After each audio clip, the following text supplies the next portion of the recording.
Hi everyone, thanks for listening to my presentations. Today I'll be talking about child abuse. Child abuse. Okay, let's go. There is also an entity called child neglect. That will be another presentation entirely. But for today, it's going to be all about child abuse. Epidemiologically, this is a worldwide problem, but records are kept only in the Western world.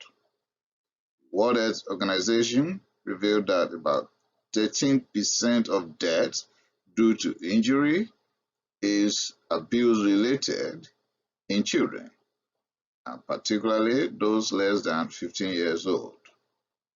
There are a lot of factors to be considered, and they are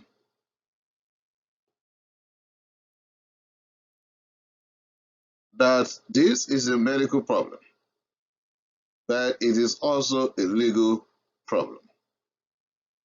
Why is it a legal problem? Child abuse is a crime.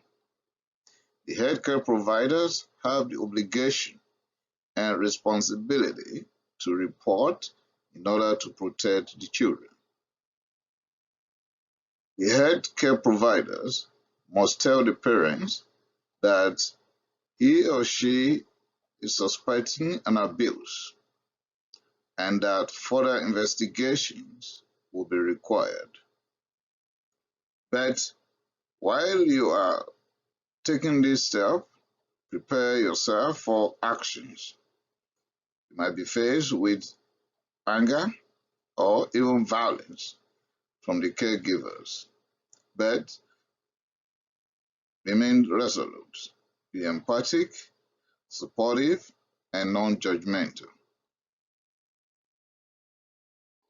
You have to suspect child abuse when there's a child brought to you for any other reason or whatever reason, and you find cigarette burns, healed or healing injuries, prior involvement of Child Protective Services in this family, slap marks, femoral fracture, bowel injury, mashing bones, bruises, hematoma, pubic lice that is suggestive of sexual abuse, laceration at the perineum suggestive of sexual abuse, bulging or full fontanelle, with or without raccoon eyes, and the presence of human bite marks. When you find this on physical examination, please suspect abuse. The list goes on to include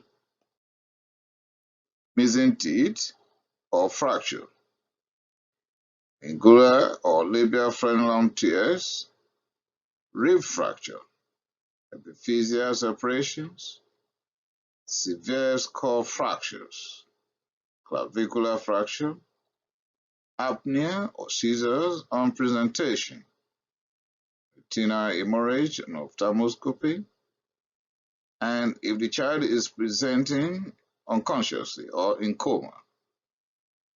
Other child or children abused before in the family. When you're able to pick this on the history or physical examination, then be suspicious that there is child abuse going on here. What are the red flags? Whether the parents or caregivers have given you history that are inconsistent, or they have told you history that to you, common sense will tell you this is unbelievable, or they have even refused to give you any history at all, or the history is not matching the injury. For example, telling you that the 6 months old rolled from the couch and fell on the floor, but here you are dealing with femoral fracture. Or they are outrightly denying the trauma, telling you, no trauma here at all. or they lie that it was all due to first aid or resuscitation. They can say, oh, when the child became unconscious, somehow we started pressing the chest. That is why the child has gotten the rib fracture. Two people are telling you two different stories, blaming the child for the injury. Oh no, the child is a stubborn child. We've been telling the child to stop running around the house, but she won't stop. That is why this skull is being fractured right now.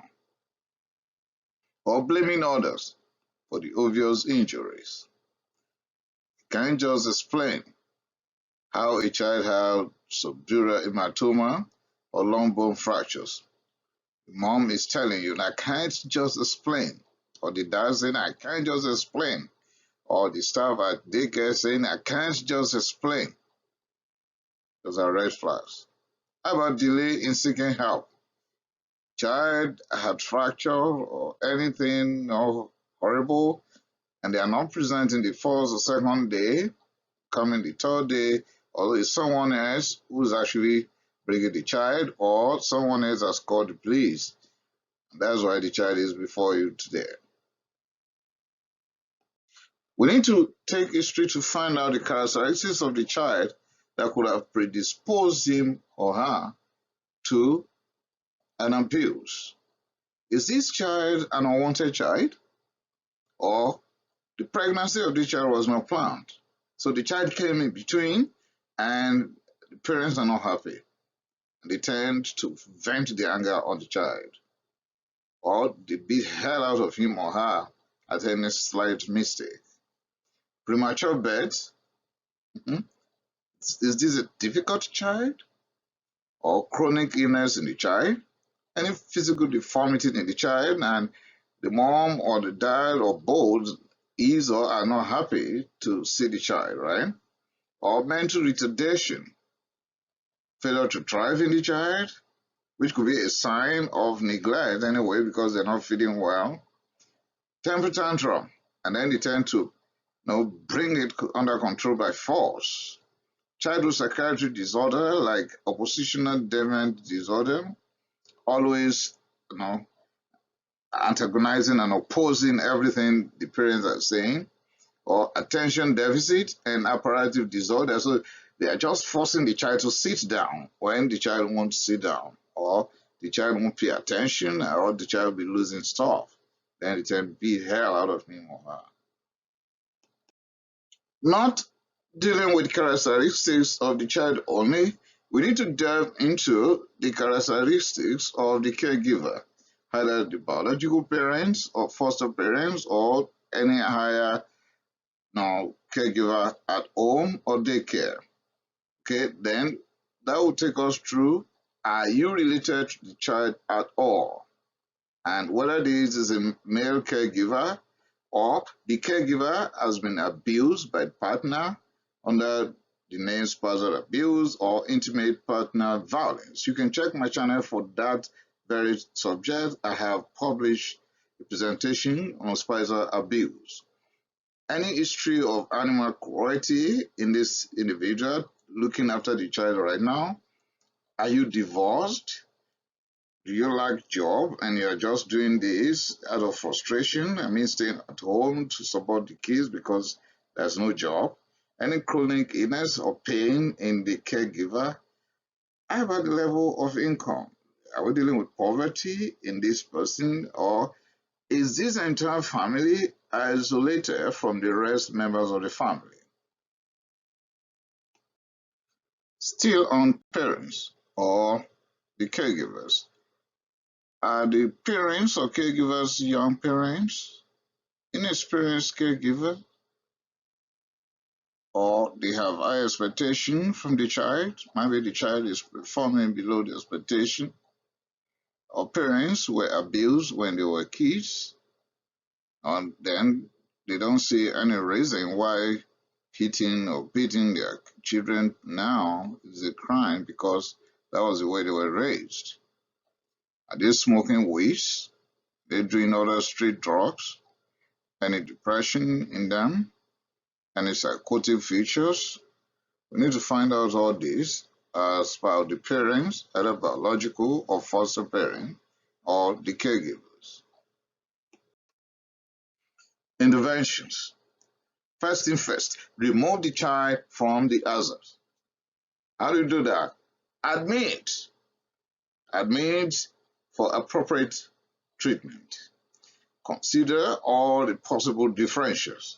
Before you send the parents to jail or before you destroy their careers and their lives, be fair.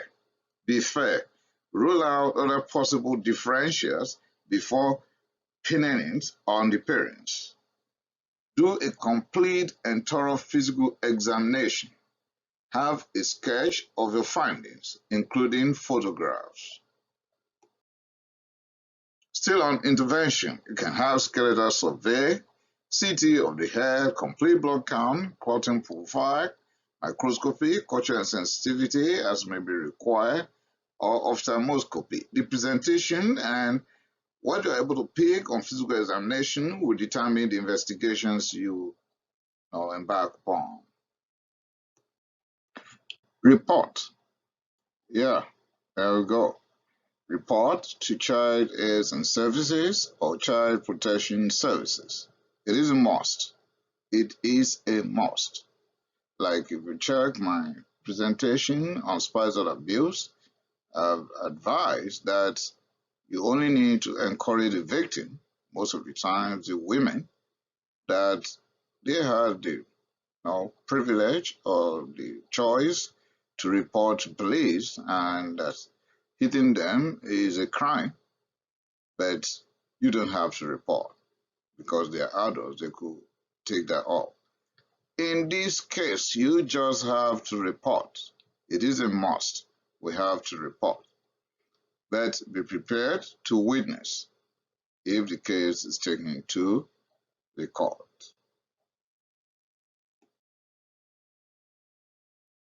This is the end of the presentation. The next one will be on child neglect because I don't want to muddle up things. There are two different things and you should be on the lookout for child neglect. Thanks for listening. Kindly remember to share and subscribe. I appreciate it.